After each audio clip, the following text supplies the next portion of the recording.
production of the QP Voices, a Reader's Theater. As you might be able to tell, the setting of our play is the Old West, and our director, Ellen Snow, and I, the troupe's producer, will get you in the mood for our play by telling you a story that is purported to be true. Sit back as we relate a tale of the Western stagecoaches and of one driver in particular.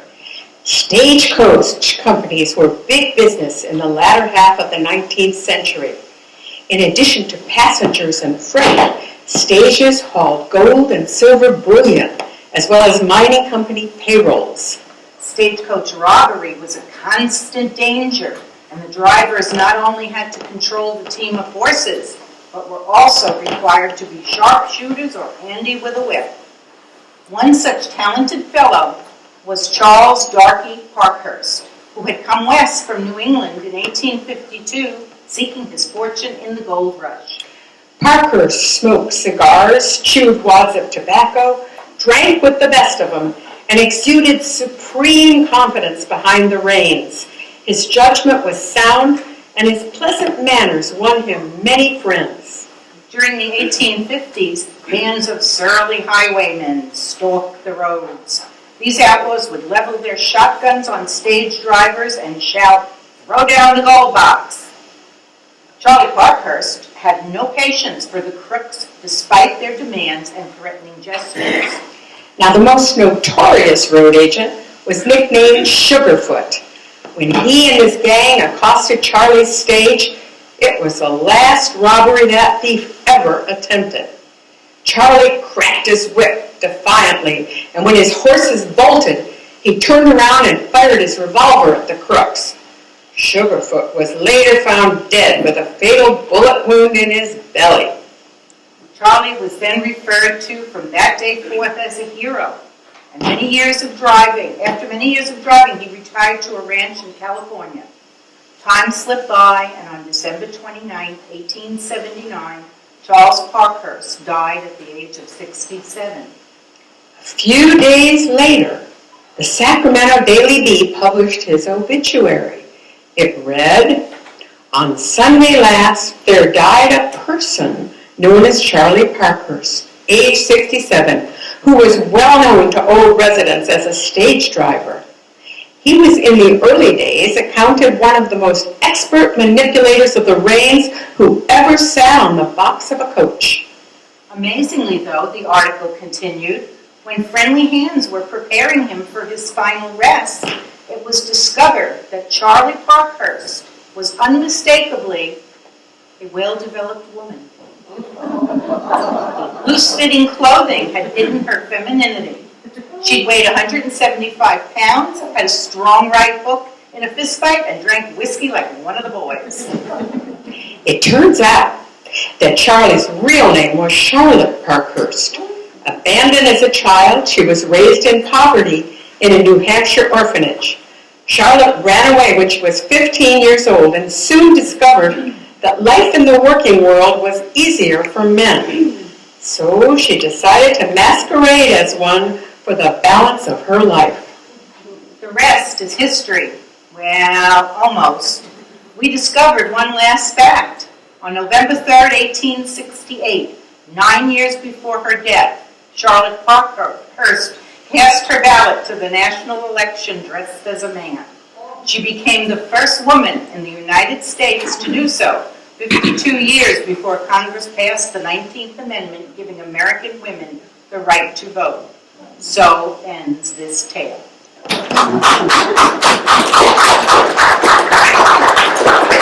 And now get ready for our Reader's Theater main event, The Legend of Lightning Larry. This story is set in the wild, wild west. There's a band of rustlers and one good guy named Larry who rounds them up by shooting straight from the heart. Now, don't get the wrong impression in this politically charged year of debates about gun control. This Western has a special message about that sort of thing. Now, the QP Voices present The Legend of Lightning Larry by Aaron Shepard, and you can hear it for yourself. Let's give our cast an encouraging hand while I seat myself out there with you in the audience.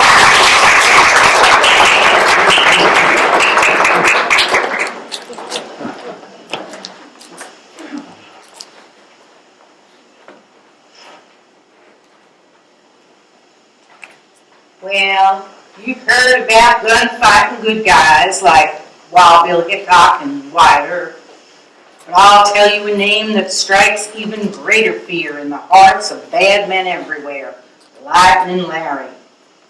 I'll never forget the day Larry rode into our little town of Brimstone and walked into the Cottonmouth Saloon. He strode up to the bar and smiled straight at the bartender. Lemonade, please. Every head in the place turned to look.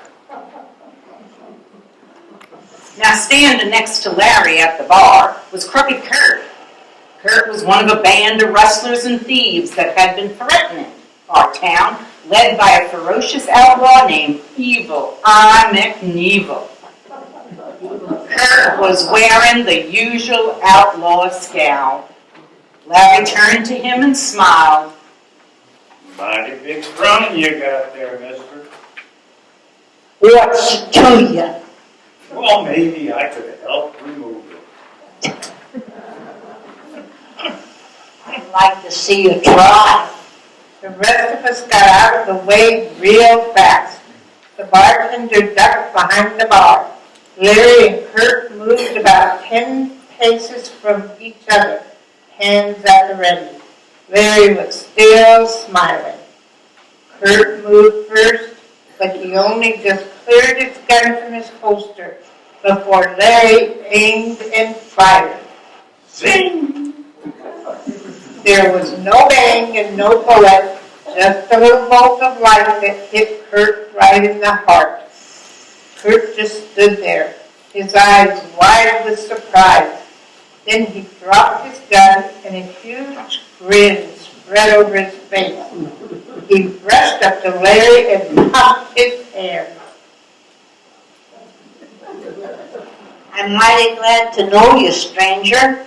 The drinks are on me, lemonade for everyone.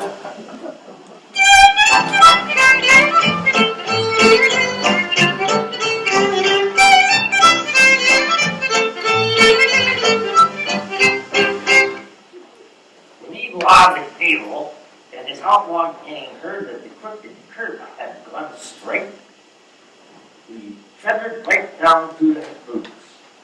Most any outlaw would rather die than smile. Evil Eye's men were shook up, but they weren't about to let one.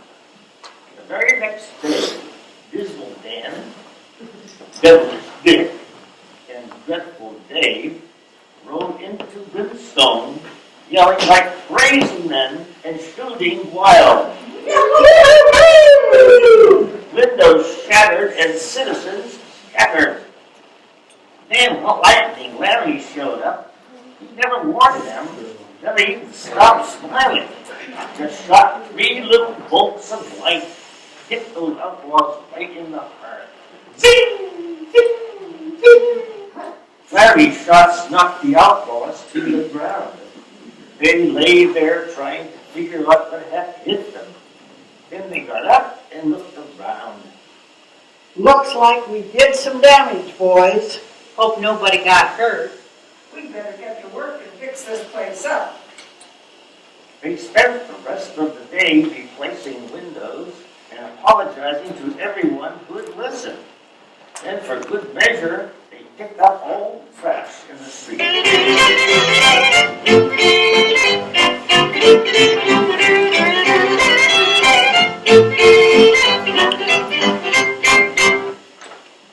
Evil Eye McNeville had lost 3 more of his meanest men, and he was furious. He decided to do something really nasty.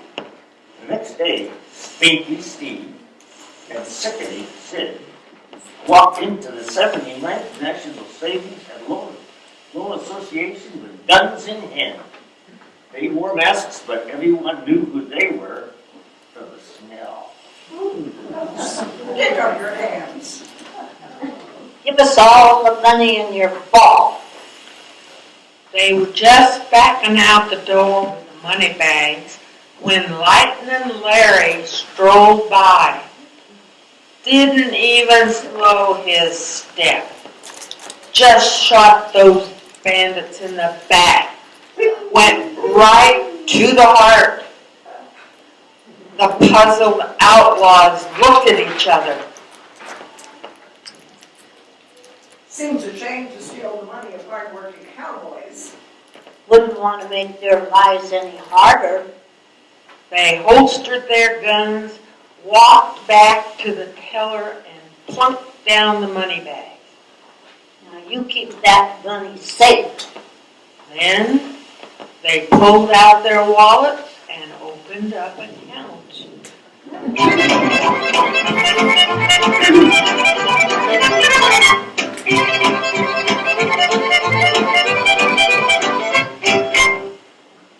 That was the last straw for Evil Eye McNevel. It was time for a showdown.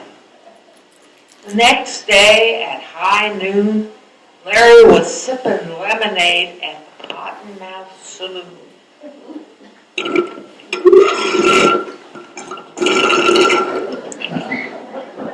Evil Eye burst through the doors and stomped up to him.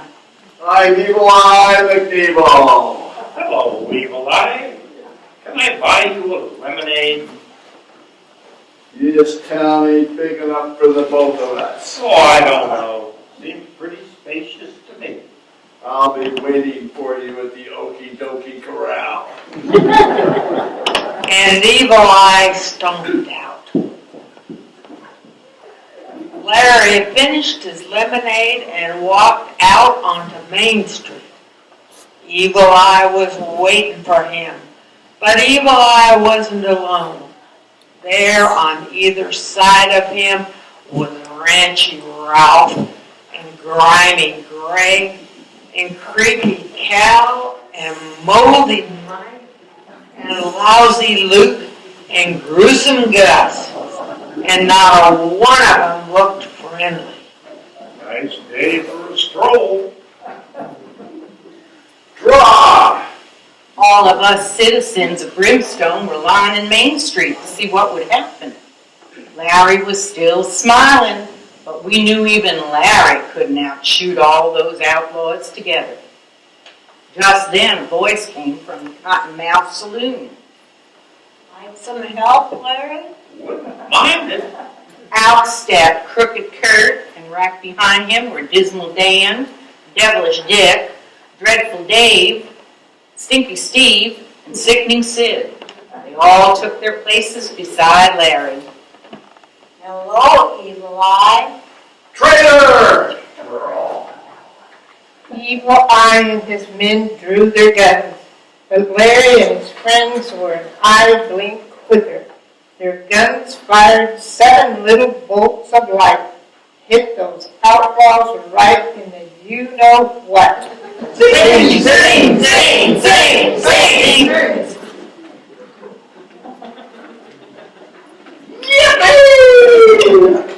He shot in the air. Sing! There was no bang and no bullet, just a little bolt of light.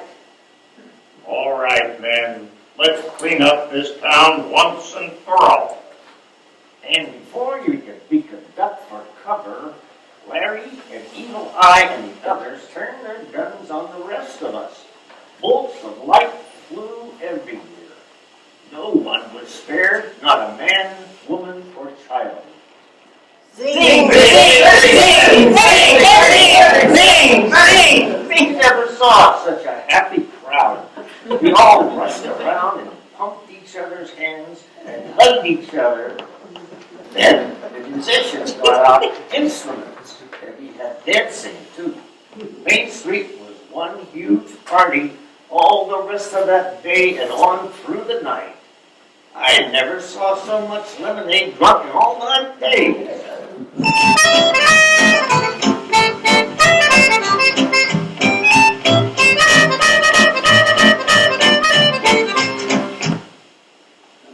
With all the commotion, Only a few of us saw Larry ride into the sunset. Can't say where he went, can't say what he's doing now. But I'll bet he still aims for the heart. Zing!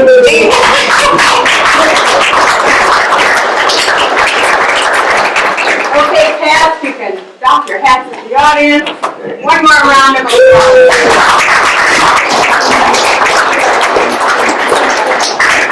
Now I'd like to introduce a very good friend of ours, Tom Wirt, who's an Australian cowboy today.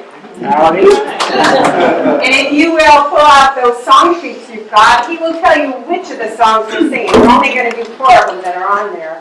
And then, afterwards, what do you suppose they're going to be serving out there? Let's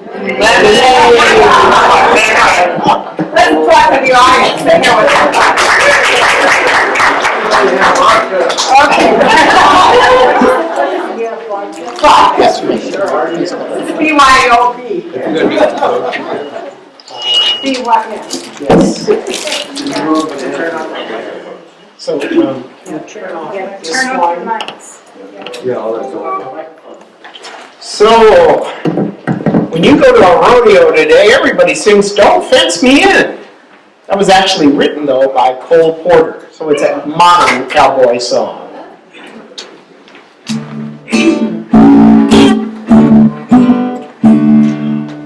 Give me land, lots of land under starry skies above.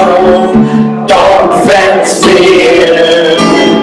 Let me ride through the wide open country that I'm on. Don't fence me in. Let me be by myself in the evening breeze. Listen to the murmur of the cottonwood trees. Send me on forever, but I ask you please. Don't fence me in, just turn me loose. Let me straddle my saddle beneath the western sky. On my cayuse, let me wander over yonder till I see the mountains rise. I want to ride to the ridge where the west commences. Gaze at the moon till I lose my senses. I can't look at arms and I can't stand fences. Don't fence me in. Don't fence me in.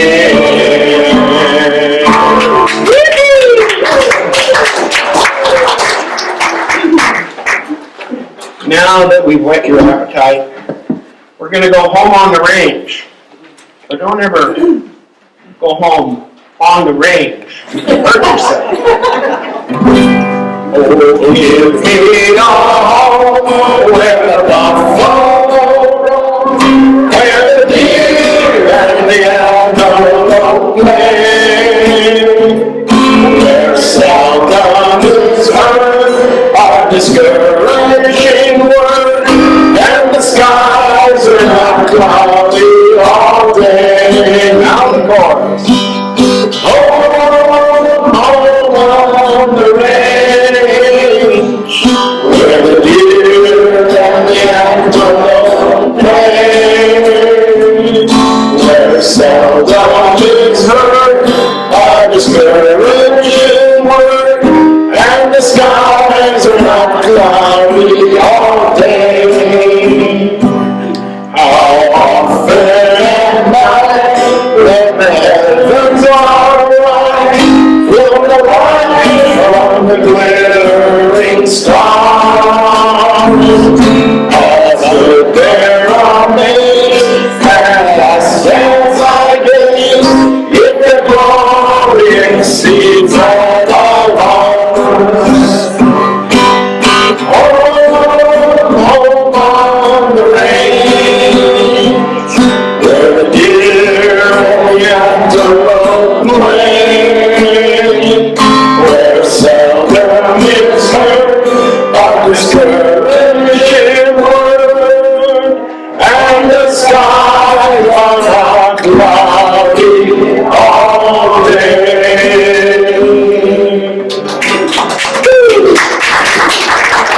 Got the makings of a mighty fine choir here.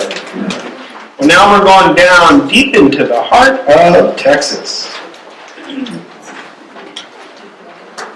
And on the first and third line of every segment, the stars at night are big and bright. You got it. They already know. The stars at night are big and bright. Deep in the heart of Texas, the prairie sky is wide and wide. Deep in the heart of Texas, the singing moon is like perfume. Deep in the heart of Texas, reminds me of the one I love. Deep in the heart of Texas, the coyotes wail along the trail. Deep in the heart of Texas, the rabbits rush around the brush.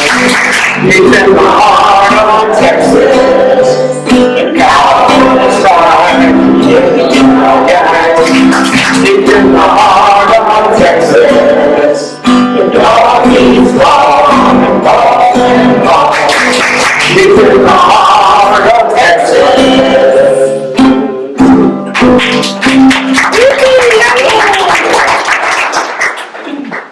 So, people my age and older, probably, not younger, remember the weekly Roy Rogers show.